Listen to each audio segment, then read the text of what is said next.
আসসালামু আলাইকুম বন্ধুরা, প্রতিনিয়ত চেষ্টা করি নতুন কোনো ভিডিও উপস্থাপন করার। আজকে তেমন একটি ভিডিও নিয়ে আসলাম। মূলত এই ভিডিওটি হচ্ছে কি একটি ডিজিটাল ভিডিও প্লেয়ার। তো ডিজিটাল ভিডিও প্লেয়ার আমরা জানি যে ভিডিও উপস্থাপন করে সিআরটি টেলিভিশনে আমরা কি এটা ইউজ করে পেন ড্রাইভ অথবা মেমোরি ইউজ করে ব্যবহার করি। তো বন্ধুরা, এখানে দুটি তার আছে, এটা ভিডিও আউটপুট করে। তার সাথে একটি তার আছে, দেখেন জ্যাক আছে, সেখানে তিনটা তার, মাঝেরটা গ্রাউন্ড রেখে এলএন এটা আউটপুট করে অডিও। ঠিক আছে, এই অডিও আউটপুটের জন্য। আর এই যে তারটা আছে, দুটা তার মানে জ্যাক বা কানেক্টর দুই তারের, সেটা হচ্ছে আমার পাওয়ারের। তবে পাওয়ারটা পাইলাম, পাওয়ারটা এখানে লাল দ্বারা চিহ্নিত করা আছে।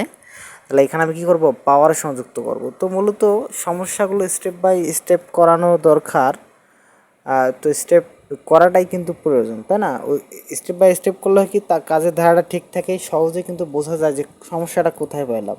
তো প্রথমত আমাকে যেটা করতে হবে, সে যে চার্জারটা আছে, তো সেই চার্জারটা আগে চেক করতে হবে। তো চেক যে করব আমি, চেক করার মতো একটা বুদ্ধিও কিন্তু আছে। তো বুদ্ধি যে চার্জারগুলোতে লাইট জ্বলবে, এরকম যে ইন্ডিকেটর নির্দেশক দেবে যে পাওয়ার পাচ্ছে, তাহলে এটা থাকলেই আমরা বুঝতে পারবো যে আমার পাওয়ারটা কি পাইছে। দেখুন এখানে কি আছে, নির্দেশক বাতি জ্বলে উঠছে, মানে কি পাওয়ার পাইছে, মানে এই ইয়েটা এখন লাইন পাইছে। তো এখন আমরা কী করবো, দুটো তার একসঙ্গে করবো আউটপুটে, যে আউটপুট তারটা ভালো আছে কিনা, মানে কানেকশন সেখান থেকে ঠিক আসতেছে কিনা। দেখেন আমি যখন লাগাচ্ছি তখন বাল্বটা কিন্তু কি বন্ধ হয়ে যাচ্ছে। কেন হচ্ছে? কারণ ভোল্টেজটা ড্রপ হচ্ছে। ভোল্টেজ ড্রপের ফলে বাল্বটা জ্বলাটা বন্ধ হচ্ছে। তাহলে মূলত আমরা বুঝতে পারলাম যে আসলে এখানে আমার চার্জারটা ঠিক আছে, তাই না? তাহলে এখন আমাদের মূল কাজ হচ্ছে কি, এই যে পাওয়ার সরবরাহ করা, মানে বোর্ডে আমি পাওয়ার সরবরাহ দেবো।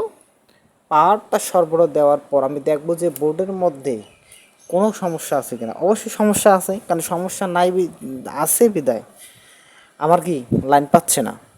তো লাইন আগে দেবো, দেওয়ার পরে আমি ভোল্টেজ পরিমাপ করবো বোর্ডের মধ্যে কোনো ক্যাপাসিটার শর্ট আছে কি না।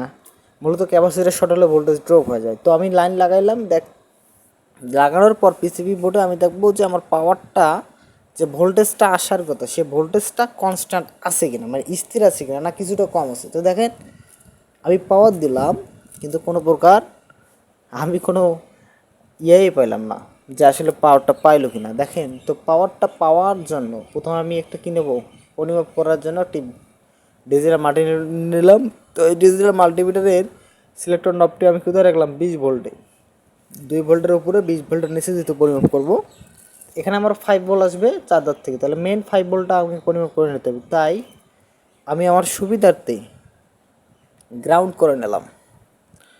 যে টার্মিনালটি আছে নেগেটিভ টার্মিনাল, সেই নেগেটিভ টার্মিনালটা আমি কমন রাখলাম। রাখার পরে আমি ভিসিসি সিগন্যালটা পরিমাপ করে নেব।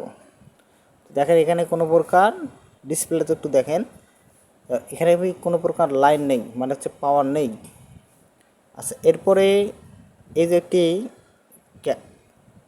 এসএমডি ডায়োড আছে, তো এই ডায়োডের আড়াআড়িতে ভোল্টেজ আছে আমার 5 ভোল্টেজ দেখাচ্ছি, মানে ভোল্টেজটা আমার আছে। জাস্ট আমি আরও ক্লিয়ার হওয়ার জন্য ভেবে নিচ্ছি, আমার ভিসিসি সিগনাল এখানে নাই, এর আউটপুটে আছে, দেখছেন? মানে এখানে আমার ভোল্টেজটা আছে, মানে ভোল্টেজ এখন পিসিবি বোর্ডে ইন হচ্ছে। আচ্ছা, ইন হচ্ছে, আমি কমন রাখলাম। রাখার পরে এখান থেকে এসে এখান থেকে এই লাইন ধরে ধরে এই আউটপুটে পাইলাম না, এরপরে এখানে পাইলাম না। এখানে যদি লাগাচ্ছি তাও এখানে কিন্তু লাইনটা আসতেছে, বাট সেখানে মিসিং হয়ে যাচ্ছে। ভালো করে টার্মিনালটা একটু আমি ধরবো। এখানে দেখেন এই যে কনস্ট্যান্ট 5 ভোল্ট আছে, 5 ভোল্ট স্থির আছে। বর্তমান যে ভোল্টেজটা আছে সেটা ভোল্টেজটা ঠিক আছে।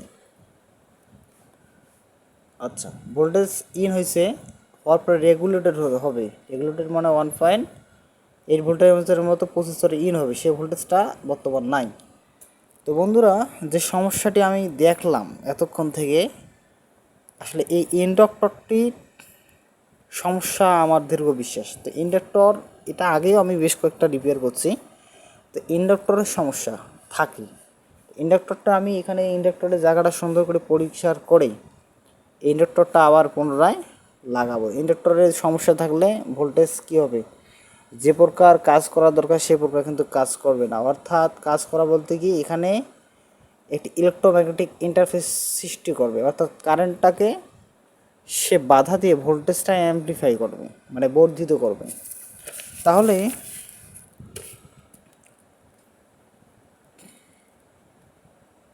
তো বন্ধুরা দেখেন আমাদের লাইন কিন্তু পেয়ে গেছে, দেখছেন তো লাইন কিন্তু অলরেডি পেয়ে গেছে, বাট সমস্যার সমাধান হয়ে গেছে। এখন শুধু আমি সেট করে দেবো, তাহলে কাজটি হয়ে যাবে। তো বন্ধুরা কিছু কিছু সময় আছে অনেক পরিশ্রম করে কাজগুলো আসলে ভুল ত্রুটিগুলো বের করে কাজ করতে হয়। তো এখানে অনেক সময় থাকে, এই জন্য আমাকে মাঝে মাঝে স্কিপ করতে হয়, কারণ ভিডিও লং হয়ে যায় এই জন্য। তো বন্ধুরা ঠিক আছে।